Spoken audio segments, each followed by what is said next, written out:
दोस्तों एक बात बताऊं आप लोगों को, आज भी मार्केट की एक रियलिटी है कि आज भी इंडिया के अंदर 70% से ज्यादा ब्रांड जो स्मार्टफोन स्पेस में है वो चाइनीज है।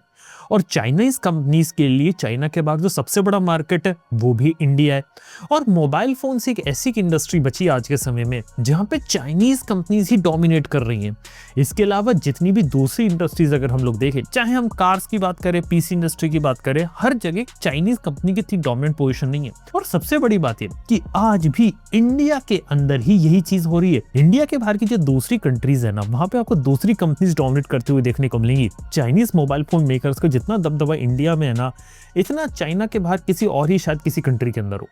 लेकिन ये एक सैड रियलिटी इस बात की भी है कि यार इंडिया की कोई भी स्मार्टफोन कंपनी आपको देखने को नहीं मिलती। मतलब अगर हम पिछले साल तक बात करें तो एक ही ब्रांड मेरी नजर में आता था, लावा। लेकिन आज के समय में ब्रांड्स की बात करें तो अभी आपको AI प्लस देखने को मिला है। एक फायर बोल्ट ने भी अपना एक ब्रांड निकाला है, बोल्ट स्मार्टफोन्स, जिसके मोबाइल फोन्स आपको देखने को मिल रहे हैं। इवन ये भी पता चलता है जो MIUI कंपनी है वो भी अब मोबाइल फोन के स्पेस में उतर रही है और उसके मोबाइल फोन्स भी आएंगे। और क्या आने वाले समय में क्या ऐसी ही कहानी चलती रहेगी या फिर कुछ बदलाव भी होंगे? इवन खुद इंडिया के जो IT मिनिस्टर है उनका ये कहना है अराउंड 10 to 14 मंथ्स के अंदर यहाँ पर आपको इंडिया के अंदर 3 मोबाइल फोन के ब्रांड्स भी देखने को मिलेंगे। अब क्या लगता है, क्या वही काम होने वाला है जो 15 साल पहले होता था? क्या हम वही गलती फिर से कर रहे हैं या फिर इस बार कुछ नया? यानी कि अगर मैं 15 साल पहले की बात करूं तो इंडिया के अंदर तकरीबन 100 से ज्यादा फोन ब्रांड्स मौजूद थे जो इंडिया के थे, जिसके अंदर कार्बन था, लेमन था, यहाँ तक कि स्पाइस भी था और आपकी चहीती कंपनी माइक्रोमैक्स भी थी। लेकिन उन सब की कहानी सेम थी, व्हाइट लेबल प्रोडक्ट थे, चाइना से माल उठाते थे, अपना स्टिकर लगाकर बेचना, यही एक काम था। मतलब अगर हम लोग बात करें आज से 16 साल पहले की तो India one of the biggest importer था मोबाइल फोन्स का। लेकिन पिछले 15-16 साल में कहानी काफी बदली है। हम लोग बिगेस्ट इंपोर्टर तो छोड़ो, इंडिया जो है वो आज के समय में दुनिया का दूसरा सबसे बड़ा लार्जेस्ट एक्सपोर्टर है मोबाइल फोन्स का। हम लोग एप्पल का आईफोन जो US में बिकता है ना, उसकी असेंबलिंग भी इंडिया में होती है। लेकिन फिर भी हम पे कई बार ये क्लेम किया जाता है कि हम लोग स्क्रू ड्राइवर गिरी करते हैं, सिर्फ हम पार्ट्स को लाके स्क्रू ड्राइवर से कसते और उसको हम बनाते नहीं है। और इसी चीज को बदलने की यहाँ पर जरूरत है। इसीलिए इंडिया के अंदर आपको मोबाइल फोन की मैन्युफैक्चरिंग स्कीम देखने को मिल रही है, जिसके अंदर पहली बार अब बोला गया है कि हम लोग लिटरली कंपोनेंट भी बनाएंगे, मैन्युफैक्चरिंग भी करेंगे। लेकिन इंडियन ब्रांड्स को खड़ा करने की बात भी की गई है कि कैसे इंडियन ब्रांड्स ऑपरेट हो इंडिया के अंदर, जिसके अंदर मेजॉरिटी कंट्रोल इंडिया का हो और यहाँ पे हम लोग खुद के ब्रांड्स को क्रिएट कर पाए, खुद का फोन यहाँ पे डिजाइन करके बेच में। क्योंकि अभी भी अगर हम लोग बात करें मार्केट की तो ज्यादातर फोन डिजाइनिंग इंडिया में नहीं होती, वो बाहर चाइना के अंदर ही होती है। और हम लोग आज भी देखा जाए तो स्मार्टफोन्स को यहाँ पे बस चिपका के बेच ही रहे हैं। लेकिन धीरे धीरे चीजें बदलाव हो रहा है। लेकिन अगर हम लोग देखें तो क्या ये नए फोन ब्रांड्स मार्केट में एग्जिस्ट करेंगे भी और क्या नहीं करेंगे और क्या एक्चुअली में रियलिटी है? सबसे पहली चीज, आप आज के समय में ये तो एक्सपेक्ट कर ही नहीं सकते कि बिना ODM कंपनी के कोई भी आपको प्रोडक्ट बनाकर दे दे। यानी कि व्हाइट लेबलिंग वाला काम थोड़ा सा कम हो गया कि चाइना से उठा के लेबल लगा के यहाँ पर बेचना, वो काम तो मोबाइल फोन इंडस्ट्री में कम हो गया। क्योंकि इंडिया में बिकने वाले 99% फोन्स इंडिया में ही बनते हैं, इंडिया में ही उनकी मैन्युफैक्चरिंग होती है। हालांकि उन फोन्स का जो डिजाइन होता है, कई सारी IPs होती है, वो हम चाइना से यहाँ पे लाइसेंस करके लेते हैं। और ऐसा नहीं है कि सिर्फ इंडियन कंपनीज ये काम करती है, एक्चुअली में ये हम लोगों का भी एक डबल स्टैंडर्ड है। जिसके अंदर बात करें तो सच्चाई ये है कि दुनिया की सिर्फ 2 ही ऐसी कंपनीज है जो ODM पे रिलाई नहीं करती और खुद का मोबाइल फोन यहाँ पे डिजाइन करती हैं, लेकिन किसी और से मैन्युफैक्चर करवाती है। और 2 कंपनीज पता है कौन है? एक है गूगल पिक्सल और दूसरी है एप्पल। एप्पल का आईफोन एप्पल डिजाइन करेगी, फिर फॉक्सकॉन से, टाटा इलेक्ट्रॉनिक्स से अपने आईफोन की मैन्युफैक्चरिंग करवाएगी। Same with Google pixel, Google भी अपने ऑफिस में इस चीज को डिजाइन करेगी। उसके बाद इलेक्ट्रॉनिक मैन्युफैक्चरिंग सर्विसेज जो पार्टनर्स होते हैं उसके, जैसे आपकी टाटा इलेक्ट्रॉनिक्स होती है या फिर गूगल पिक्सल फॉक्सकॉन को यूज करता है, उसका यूज करके ये लोग यहाँ पे मोबाइल फोन को यहाँ पे बनाएंगे। लेकिन इसके अलावा जितनी भी कंपनीज है ना मार्केट में, इवन बड़ी से बड़ी कंपनीज सभी के सभी ODM को यूज करती है। मतलब सरप्राइजिंग फैक्ट्स तो ये कि आज भी मोटोरोला जैसी कंपनी के 80% फोन्स यहाँ पे ODM के द्वारा डिजाइन किए जाते हैं। इवन बात करें तो सैमसंग जैसी कंपनी भले वो अपनी S सीरीज और फोल्ड सीरीज के फोन को खुद डिजाइन करके बनाए, लेकिन फिर भी उसके जितने भी F सीरीज और M सीरीज के फोन होते हैं वो ODM यहाँ पे बनाता है। सेम कहानी Xiaomi के फोन्स के साथ भी है, इवन Oppo के साथ है, Vivo के साथ है, iQOO के साथ है, Realme के साथ है, OnePlus के जितने भी बजट फोन्स है सबके साथ ये कहानी है। यानी कि मार्केट ही टोटली ODM के ऊपर डिजाइंड है। लेकिन कभी भी चाइनीज कंपनीज को एक कॉल आउट देखने को नहीं मिलता। जब भी कोई इंडियन कंपनी करती है तो वो एक कॉल आउट यहाँ पे बनता है। अब सच्चाई की बात ये कि अगर कोई भी इंडियन कंपनी अगर स्मार्टफोन आज के समय में डिजाइन करने जाएगी तो 10,000 रुपए का फोन आप लोगों को फिर 20,000 का पड़ेगा। फिर आप उसे लोगोगे भी नहीं। तो यार आज के समय सीरियसली बात ये कि ओडीएम कंपनी का तो यूज करना तो काफी ज्यादा इंपॉर्टेंट है और बनता भी है यहाँ पे, ताकि आप लोगों को एक अफोर्डेबल प्रोडक्ट यहाँ पर दिया जा सके। लेकिन सवाल फिर यही आता है, ये जो अफोर्डेबल प्रोडक्ट होता है क्या जरूरी है कि हम लोग चाइना के ओडीएम पार्टनर का यूज करें? क्या इंडिया में यूज नहीं कर सकते? आज के समय में धीरे धीरे इंडिया में डिजाइनिंग और R&D का काम आ रहा है, जिस वजह से यहाँ पे गवर्नमेंट ने भी ये बोला है कि यहाँ पे हम सिर्फ उन्हीं कंपनीज को सपोर्ट करेंगे, उन्हीं कंपनीज को हम बढ़ावा देने वाले हैं जो यहाँ पे इंडिया के अंदर एस्टेब्लिश्ड हो, IP क्रिएशन करे, R&D करे और प्रोडक्ट की डिजाइनिंग करे जो इंडिया के लोगों के लिए हो, और उसी का ही यूज करके एक इंडिया के अंदर मोबाइल फोन बनाए और उसी को ही ग्लोबल लेवल पर ले जाए। इवन मैं एक प्रेस कॉन्फ्रेंस देख रहा था, उसमें माइक्रोमैक्स के CEO मिस्टर राहुल शर्मा थे और IT मिनिस्टर्स ने उनसे ये बोला कि माइक्रोमैक्स का मोबाइल फोन कब आएगा? आप लोग भागवती के अंदर मोबाइल फोन तो दूसरों के लिए बना रहे हो, लेकिन खुद के लिए कब बनाओगे? तो राहुल शर्मा जी का भी बोल रहा था कि बहुत ही जल्द वो भी शायद इस स्पेस में कूदे और आगे चल के एक स्मार्टफोन ब्रांड भी ओपन करे। अब माइक्रोमैक्स की स्थिति ऐसी और ऐसा उनका मार्केट के अंदर नाम है कि लोगों का आज के समय में ट्रस्ट अब उनके ऊपर इतना ज्यादा नहीं आएगा, उन्हें कुछ यहाँ पर नया करना पड़ेगा। हालांकि एक बात की पॉसिबिलिटी हो सकती है, जो भागवती और जो माइक्रोमैक्स है ना, ये प्रोडक्ट की मैन्युफैक्चरिंग R&D में काम करे, लेकिन यहाँ पे बैक एंड से किसी नई कंपनी को सपोर्ट करे कि वो उनका यूज करके प्रोडक्ट्स को मार्केट में लाए, जिसके अंदर मार्केटिंग सर्विसिंग कोई और देखे और बैक एंड में मैन्युफैक्चरिंग आपकी भागवती देखे। और ऐसा ही आज के समय में हो रहा है, जहाँ पे इंडिया के अंदर कुछ कुछ कंपनीज अब धीरे धीरे जो पार्टनर्स होते हैं मैन्युफैक्चरिंग के, वो अब यहाँ पे R&D यूनिट्स को भी ओपन कर रहे हैं, जिसके अंदर मोबाइल फोन की डिजाइनिंग का जो काम है वो अब धीरे धीरे आए। यानी कि मैं ये नहीं बोल रहा कि एकदम से आपको सारे मोबाइल फोन की कंपनीज वैसे ही देखने को मिलेंगी जैसे पहले देखने को मिलती थी। शुरुआत में डेफिनेटली ओडीएम वाले प्रोडक्ट्स आएंगे, उसके बाद धीरे धीरे इंडिया में इंफ्रास्ट्रक्चर आएगा, R&D भी होगी और उसके बाद जाके प्रोडक्ट की डिजाइनिंग होगी और फिर आपको यहाँ से प्रोडक्ट देखने को मिलेंगे। यानी कि अगर हम लोग बात करें तो 15 साल पहले हम सिर्फ मोबाइल फोन्स को इंपोर्ट करके लाते थे, स्मार्टफोन सिर्फ इंपोर्ट होते थे। आज हम सेकंड बिगेस्ट एक्सपोर्टर बन गए चाइना के बाद, और धीरे धीरे इसी में फंक्शनलिटी के अंदर अभी हमारे पास जब रॉ टैलेंट आएगा उसका यूज करके R&D भी होगी, IP क्रिएशन भी होगा और यहाँ पे हम आगे चल के मोबाइल फोन्स को बना के दूसरों को बेच भी पाएंगे। इवन ये भी पता चला है कि इंडिया के अंदर अगर कोई भी स्मार्टफोन कंपनी अगर ओपन होती है तो यहाँ पे गवर्नमेंट उसे प्रॉपर बैकिंग करने को तैयार है, लेकिन उसके अंदर कंडीशन यहाँ पर ये है कि यहाँ पे उस कंपनी की ज्यादातर जो मेजोरिटी होल्डिंग होनी चाहिए वो इंडियन होनी चाहिए, उसके ऑफिसेज इंडिया में होना चाहिए, उसे सारे काम यहाँ पे इंडिया में करने पड़ेंगे। और हाँ, मान लीजिए कोई अगर इंडियन कंपनी बाहर की किसी चाइनीज ओडीएम या चाइनीज कंपनी के साथ पार्टनरशिप में उतर रही है तो भी 51% जो कंपनी होनी चाहिए वो इंडियन होनी चाहिए, उस पे इंडियन लोगों का काम होना चाहिए और इंडिया में उसका ऑफिस होना चाहिए। ऐसा नहीं आपने जॉइंट वेंचर वगैरह कर दिया लेकिन सारी की सारी चीज आप बाहर से उठा रहे हो, इस बार ये कहानी नहीं चलेगी।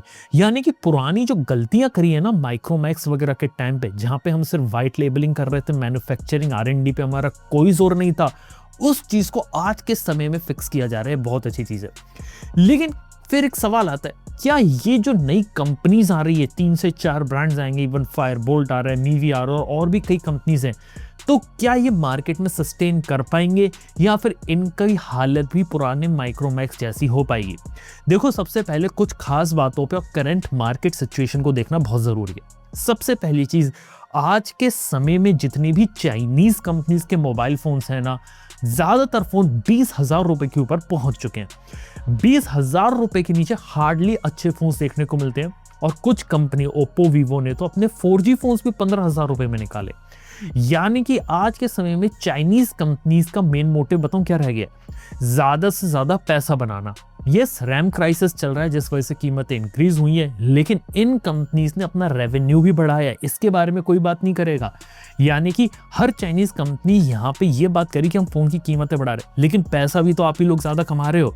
यानी कि चाइनीज कंपनीज की एक सिंपल स्ट्रेटेजी थी, लोगों को अच्छी स्पेसिफिकेशन दो, हैवी मार्केटिंग करो, हैवी एडवर्टाइजिंग करो और उससे ना लोगों को अपने पास अट्रैक्ट कर लो। और यही हुआ। Xiaomi क्यों इतना जल्दी नंबर 1 बन गया? क्योंकि जिस प्राइस पॉइंट पे Xiaomi प्रोडक्ट लेकर आ रहा था, उस प्राइस पॉइंट पे कोई कंपनी लेकर नहीं आ रही थी और वो चीज लोगों को पसंद आ गई। क्योंकि इंडिया में जो लोगों की मेंटेलिटी है ना, वो लोग ब्रांड नहीं देखते, वो लोग ये नहीं देखते कि कौन सी चीज made in China, made in India है। एट द एंड कंज्यूमर को ये पड़िए कि उसे प्रोडक्ट कैसा मिल रहा है, और प्रोडक्ट अगर अच्छा मिल रहा है, वैल्यू फॉर मनी मिल रहा है, उसके पीछे जाएंगे। Xiaomi इसीलिए सक्सेसफुल हुआ क्योंकि high end specification low rate में दी, high end specification low rate में दी, और उन्हें यहाँ पे एक ऐसा प्रोडक्ट मिला जो वैल्यू फॉर मनी था। और यही वैल्यू फॉर मनी जो चीज है ना, आज के समय मार्केट से गायब है। और यही एक बात हो रही है कि पुरानी जितनी भी कंपनीज थे, अब उनका मार्केट सेट है, मार्केट शेयर कैप्चर कर लिया और मोबाइल फोन सब उनके बिक रहे हैं, तो अब उनके कमाने के दिन है। और इसी वजह से 20,000 रुपए के नीचे एक बहुत बड़ा गैप क्रिएट हो गया। यानी कि लोग भी ऐसे हैं जो यहाँ पे नया फोन खरीदना चाहते हैं, लेकिन फिर भी उनको ज्यादा ऑप्शंस देखने को नहीं मिलते, और इसी गैप को यहाँ पे फुलफिल कर रही है AI प्लस हो गया, फायरबोल्ट हो गया, और शायद अपकमिंग मीवी भी रहेगा। देखो AI प्लस पिछले कुछ समय से काफी ज्यादा कंट्रोवर्शियल रहा, लेकिन ये बात भी हम डिनाई नहीं कर सकते कि AI प्लस ने कुछ ऐसे फोन्स को डिलीवर किया जो अपने प्राइस पॉइंट पे ऐसे थे जो यहाँ पे वैल्यू फॉर मनी लोगों को लगे। और सही बात यह कि इतनी कंट्रोवर्सी होने के बाद भी वो फोन यहाँ पे मार्केट में बिका है। ये बात मैंने काउंटर पॉइंट के रिसर्च डेटा में देखी, जब उन्होंने Q2 का रिसर्च बोला था, और उसमें बोला था उन्होंने कि इस फोन की जो सेल्स हैं AI प्लस के फोन्स की, वो यहाँ पे मार्केट में हुई है। इसके अलावा सेम चीज फायरबोल्ट कर रहा है। फायरबोल्ट हैवी मार्केटिंग एडवर्टाइजिंग करेगा, और उसके बाद भी शायद ये लोग अपने फोन्स को यहाँ पर बेच लें। और सिमिलर कहानी मीवी के साथ हो सकती है। इवन मीवी के साथ बात करी जाती है, एक बहुत ही स्पेशलिटी हुई कि मीवी डायरेक्टली नहीं कूद रहा, वो अपनी कंपनी के अंदर मिस्टर हिमांशु को लेकर आया, जो इससे पहले पोको इंडिया के हेड थे, उसके बाद CMF बाय नथिंग में भी थे हेड पिछले 1 साल तक, और अब वो वहां से निकल के एक प्रॉपर इंडियन कंपनी मीवी के साथ जुड़े और उसके स्मार्टफोन्स निकालना चाहते हैं। देखो, जितनी भी कंपनीज एक बजट सेगमेंट के अंदर काम कर रही है और उसके अंदर अपने मोबाइल फोन्स को निकालना चाहती है, इवन फ्यूचर में कोई दूसरी कंपनी भी आएगी तो वो भी बजट सेगमेंट में ही कूदने का सोचेगी। लेकिन एज अ कंज्यूमर कुछ बातों को ध्यान रखना है। पहली चीज, प्रोडक्ट की क्वालिटी कैसी है। नंबर 1 चीज, अगर प्रोडक्ट वैल्यू फॉर मनी है, प्रोडक्ट के अंदर क्वालिटी है, तो वो प्रोडक्ट यहाँ पर बिकेगा। अब इससे फर्क नहीं पड़ता कि अंदर के कंपोनेंट चाइनीज हैं कि क्या है, क्योंकि सच बात मैं आपको बता रहा हूँ कि इंडिया में अभी भी कई सारे कंपोनेंट नहीं बनते और कई सारे कंपोनेंट हम लोग बाहर से लेकर आते हैं। तो ये एक चीज है। और चाइनीज कंपनीज के साथ भी बात करें तो इंडिया में चाइनीज कंपनीज भी कोई फैक्ट्री अब ओन नहीं करती हैं। ओप्पो, वीवो एक जमाने में ओन किया करते थे, अब उनका कंट्रोल भी अपनी फैक्ट्री से जा चुका है। इंडिया में तकरीबन 100 इलेक्ट्रॉनिक मैन्युफैक्चरिंग की कंपनीज है जो कंपोनेंट्स और मोबाइल फोन की असेंबलिंग करती हैं। और एक फन फैक्ट बताना चाहता हूँ, पूरे इंडिया में सिर्फ 2 ही ऐसी कंपनीज हैं जो स्मार्टफोन मेकर्स भी और स्मार्टफोन की फैक्ट्रीज भी ओन करती हैं। पहली है सैमसंग, दूसरी है लावा। और मैं आपको बताता हूँ, यहाँ पे सबसे पहले प्रोडक्ट जो रहता है ना, उसकी क्वालिटी पे फर्क पड़ता है कि क्वालिटी कैसे, लोगों को वैल्यू फॉर मनी वो मिल रहा है कि नहीं मिल रहा, और उसको सपोर्ट कैसा मिल रहा है। इसके बाद सबसे इंपॉर्टेंट चीज आती है सर्विस की। और मैं आपको एक सिंपल सी फैक्चुअल बात बता देता हूँ कि डे 1 पे कोई भी अगर इंडियन कंपनी आएगी वो आपको अच्छी सर्विस दे ही नहीं सकती। ये मैं फैक्ट बता रहा हूँ। एक जमाने में Xiaomi की सर्विस के साथ बहुत इश्यूज थे। एक जमाने में Xiaomi इतने फोन्स बेच देता था लेकिन उसके अंदर सर्विस बिल्कुल नहीं मिलती थी, और ऐसी प्रॉब्लम बहुत सारी कंपनीज के साथ रही है, और 1 से 2 साल तक ये प्रॉब्लम रहने ही वाली है। कोई भी कंपनी डे 1 पे आपको सर्विस दे ही नहीं सकती, नेक्स्ट टू इम्पॉसिबल है एक नई कंपनी के लिए, जो कंपनी यहाँ पे मार्केट में आ रही है और बजट में खेल रही है। अगली इंपॉर्टेंट बात है, अब मार्केट में एक सिचुएशन ऐसी क्रिएट हो गई है जहां पे देखा जाए तो लोग सस्ते में भी फोन लेना चाहते हैं, तो वहां पे इंडियन कंपनीज ऑपरेट करेंगे, और एक प्रीमियम सेगमेंट अलग से डेवलप हो रहा है जहां पे एप्पल हो गई, गूगल हो गई, सैमसंग हो गई, वो लोग वहां पे काम करेंगे। और बीच वाला जो सेगमेंट रहेगा 20,000 से लेकर 50,000 का, वहां पे मेजोरिटी चाइनीज कंपनीज का एक बोलबाला रहेगा। और ऐसा नहीं है कि इंडियन कंपनीज अगर आएंगी तो एकदम से शायद हिट हो जाए, उनको अपने आप को प्रूव करने में टाइम लगेगा, यानी कि लोगों को भरोसा दिलाने में टाइम लगेगा। और ये भरोसा आ सकता है एक अच्छे क्वालिटी के प्रोडक्ट, अच्छी क्वालिटी की सर्विस और अच्छी क्वालिटी का सॉफ्टवेयर अपडेट, सॉफ्टवेयर फीचर से। ये सारी चीजें का अगर कॉम्बिनेशन अगर कंपनी नहीं बना पाएगी तो ट्रस्ट गेन नहीं कर पाएगी, और ट्रस्ट कोई 1 साल में गेन नहीं होता, इसे गेन होने में सालों लगते हैं। और यही एक सबसे बड़ा चैलेंज है जो नई एज के स्मार्टफोन ब्रांड्स यहाँ पर आ रहे हैं। हो सकता है शायद अब धीरे धीरे एक ऐसा मौका भी मिल रहा है कि यहाँ पे अब एक इंडस्ट्री के अंदर चेंज हो और फाइनली जो चाइनीज कंपनी की डिपेंडेंसी होती है वो यहाँ पे कम हो। देखो, कई सारी चीजें हो रही है, आपको बस इतना बता सकता हूँ, जहां पहले R&D को फोकस नहीं नहीं दिया जाता था अब वो दिया जा रहा है। आईपी क्रिएशन, डिजाइनिंग को, पेटेंट्स को भी फोकस दिया जा रहा है और धीरे धीरे यहाँ पे कंपनीज भी यहाँ पे काम कर रही हैं। लावा एक ग्रेट एग्जांपल है जिसने इंडिया में मैन्युफैक्चरिंग करी है, अपने खुद के प्रोडक्ट्स भी डिजाइन कर रहे हैं और धीरे धीरे अपने आप को इवॉल्व भी कर रहा है। और सबसे बड़ी बात है कि लावा जैसी कंपनी के साथ कंसिस्टेंसी देखने को मिली है, जिस वजह से आज के समय वो कहीं ना कहीं धीरे धीरे स्टेबल हो पाया है। और इवन बात कर तो लावा अपने मोबाइल फोन के स्पेस में एक लेवल और ऊपर जाके चार्जर, पीसीबी, मदरबोर्ड्स, यहाँ तक कि आपकी डिस्प्लेस, एलसीडी और एमोलेड स्क्रीन्स, इनको भी यहाँ पे बनाने का प्लान चल रहा है। और ऐसे ही बात करें तो आपकी डिक्सन टेक्नोलॉजी जो सबसे ज्यादा मोबाइल फोन्स बनाती है, जिसे इंडिया का फॉक्सकॉन कहा जाता है, ये भी पार्टनरशिप वगैरह कर रही है। यानी कि बैक एंड की चीजें तो इस बार हमारे पास काफी ज्यादा स्ट्रॉन्ग है। और इस बार अगर एक कमबैक होता है किसी भी स्मार्टफोन ब्रांड जो कि इंडिया का होता है ना, तो उसके पास एक काफी अच्छा स्पेस हो सकता है मार्केट को कैप्चर करने के लिए, प्लस अच्छी क्वालिटी के प्रोडक्ट डिलीवर करने के लिए। मैं तो सिंपल सी बात ये बोलूंगा कि कोई भी कंपनी आ सकती है, इंडिया में अभी भी खड़ी हो सकती है, बस उसकी नीयत साफ होनी चाहिए, उसका इंटेंशन सही होना चाहिए, उसको शॉर्ट टर्म में पैसे बनाने के लिए नहीं आना चाहिए। कोई भी कंपनी शॉर्ट टर्म में पैसे बनाने के लिए अगर आ रही है, उसे लग रहा है कि मैं सस्ते सस्ते में निकाल के यहाँ पे मार्केट को कैप्चर कर दूंगा और इंडियन ब्रांड का फायदा उठा लूंगा, तो वो वही गलती रिपीट कर रहे हैं जो आज से 15 साल पहले माइक्रोमैक्स ने करी थी। और वही गलती अगर रिपीट ना करके ये लोग अगर एक अच्छे तरीके से कस्टमर को समझ के उसके हिसाब से बढ़िया फोन डिजाइन करे, बढ़िया फोन बनाए, तो वो मार्केट में यहाँ पे टिके रहेंगे।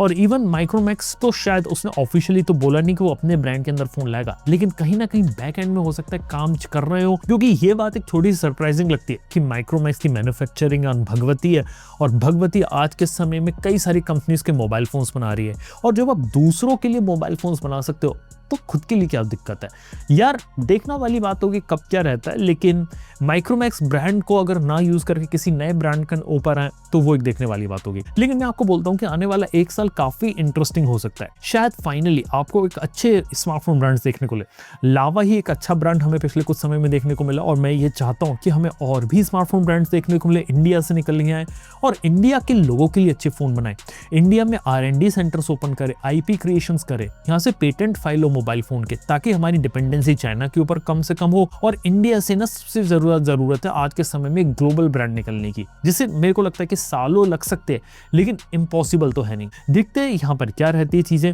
जैसे जैसे जो अपडेट्स आएंगी वो सब मैं आपके साथ शेयर करता रहूंगा और जो भी इंफॉर्मेशन हमें मिलती रहेगी सारी चीजें आपके साथ टाइम टू टाइम मिलती रहेंगी। तो अगर आप सारी इंफॉर्मेशन लेना चाहते हो स्मार्टफोन स्पेस, मैन्युफैक्चरिंग और बिहाइंड द सीन स्टोरेज किया इंडिया के फोन मार्केट्स में क्या क्या चल रहा है, चैनल को सब्सक्राइब कर सकते हैं आप। थैंक यू आप बने रहने के लिए। मैं आपसे मिलता हूँ अपने नेक्स्ट वीडियो के अंदर। Good bye.